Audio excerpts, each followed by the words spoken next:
All right, I want to give all praises, honor, and glory to Yahweh, Bashem Yahweh Shah, Bashem Kakwadash. I want to give double honor to the apostles, the GMS that ruleth well. And peace. I want to say peace, blessings, salutations to the hopeful elect that scattered across the four corners, waiting for the return of our power to redeem us and put us back in the land, which our power, made a covenant between us and made a promise. So this lesson will be, how would I write this? How would I title this?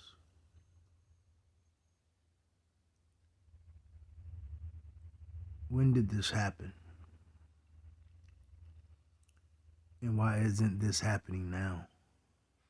So, Micah 4:1, it says, "But in the last days it shall come to pass that the mountain of the house of the Lord shall be established in the top of the mountains, and it shall be exalted above the hills, and the people shall flow into it." And as you can clearly see, wars brewing up, and if this place has been established, it wouldn't be no war. It wouldn't, you wouldn't have this power, this God, this idol, this way or this way at all on this earth. Everybody would have gotten abased, and would be no, missiles, air jets, etc., boats, missiles, troops, etc. And people shall flow into it. And many nations shall come and say, "Come and let us go to the mountain of the Lord and to the house of the power of Jacob." But I just watched a video about the people in that land, Israel, Jerusalem. They're spitting on people, man. And even they have different, like 5 different sects of the JEWWs, man, which is very awkward and weird to me. So here it is, you should be telling people the way, and you should giving the people the light of the Lord. But hey, people, you still have the American government.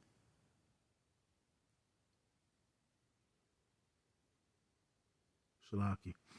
You still have the American government, their system. You still have the Muslims, their system, Hamas. You still have, the Hamites government, Moab's government, Chinese, North Korea. So you have all these different governors, and you have Russia, Putin, another sect of Esau.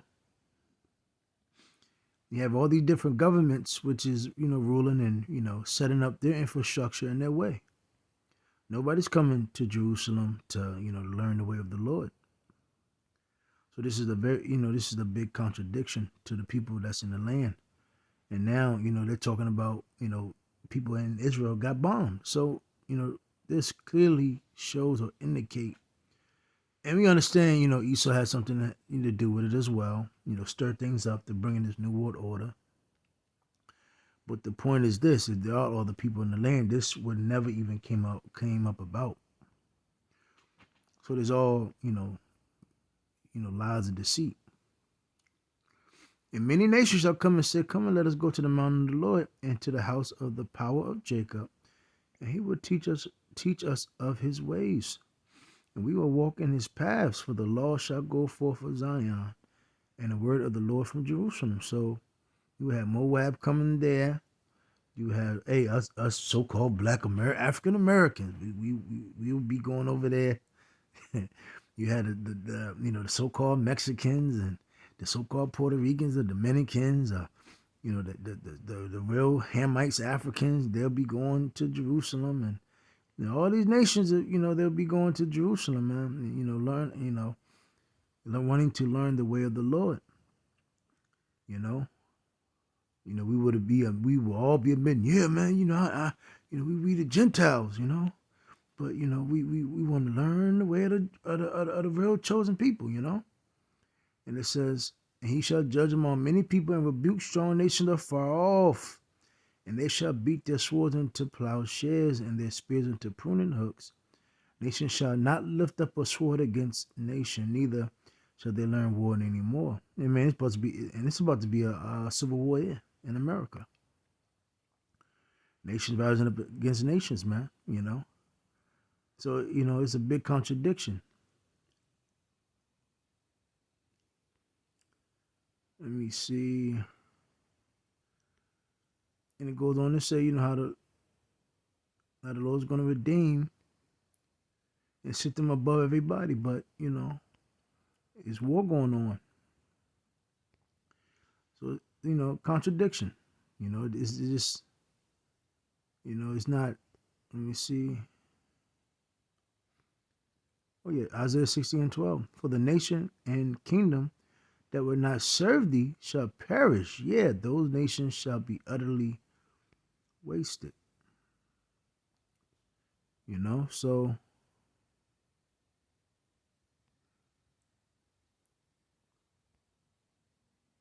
matter of fact, let me start up. Isaiah 60:9. Surely the owl shall wait for thee, and the ships of Tarshish first to bring thy sons from afar, their silver and their gold with them, unto the name of the Lord thy power. So again, where's the tributary that's going to, Israel? Only, we only see that America, is the one funding Israel. Not all nations is, giving tributary. Actually, nations is not looking to, be joiner to you. So where's the recompense, And the sons of strangers shall build up thy walls. So, hey, those so-called black Hebrew Israelites that you kicked out, if they're not the real chosen people, if they're Gentile, they should be building your walls. They, straight heathens and Gentiles should be building up the land of Israel right now. And their king shall minister to thee, for in my wrath I smote thee, but in my favor have I had mercy on thee. Therefore thy gates shall be open continually. There shall not be shut day nor night, that men may bring unto thee the forces of Gentiles, and that their kings may be brought. So it says, for the nation and king that will not serve thee shall perish, yet those nations shall be utterly wasted. So evidently, why isn't why the other nation not being utterly wasted? That's that's not coincided with you, or being in league with thee. So again, I just got a question, it just is because it just doesn't seem right. Something doesn't add up. Something doesn't seem right. You being the people of the land, and all this war, and I think I'm getting scared. Things are brewing up. CNN, Fox News is war and homelessness and oppression, and it seems not safe. But I thought you were the people that the Lord chose, and that all nations would take into consideration and learn their way, and righteousness would be and peace would be back on the earth. Let me get that real quick. New Jerusalem. I'm gonna end it. Revelation 21:1. And I saw a new heaven and a new earth, for the first heaven and the first earth were passed away, and there was no more sea. And I John saw the holy city, New Jerusalem, coming down from the Most High, from Yahweh, our power, out of heaven, prepared as a bride adorned for her husband. So, we, and the scripture says, when Yahweh comes back to redeem his people, or I shall see. Where, we haven't seen Yahweh Shah. I haven't even seen Cedric Borgia. And it's not adding up. So how did you get in that land? And I heard, Let me see. And I heard a great voice out of heaven saying, Behold, the tabernacle of Yahweh Bashim Yahushua with men, and he will dwell with them, and they shall be his people, and power himself shall be with them, and be their power. And Yahweh power shall wipe away all tears from their eyes, and there shall be no more death. Hold on. Contradiction here. Because it just said, just killed murdered a large amount of Israelis. So he says, neither sorrow nor crying, neither shall there be any more pain, for the former things are passed away. He that sat upon the throne said, Behold, I make all things new. And he said unto me, Write, for the words are true and faithful. And he said unto me, It is done. I am Alpha and Omega, the beginning and the end. I will give unto him that is athirst of the fountain of water of life freely. He that overcometh shall inherit all things, and I will be his power, and he shall be my son.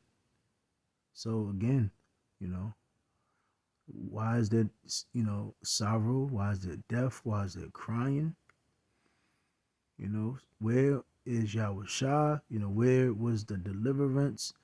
But again, when you look up, the people and how they took place and how they got over there was by the Balfour Declaration. So again, is Yahweh Bashim Yahushua thy power, or is America your power? Which fucking one is it? With that, I'm gonna say shalom.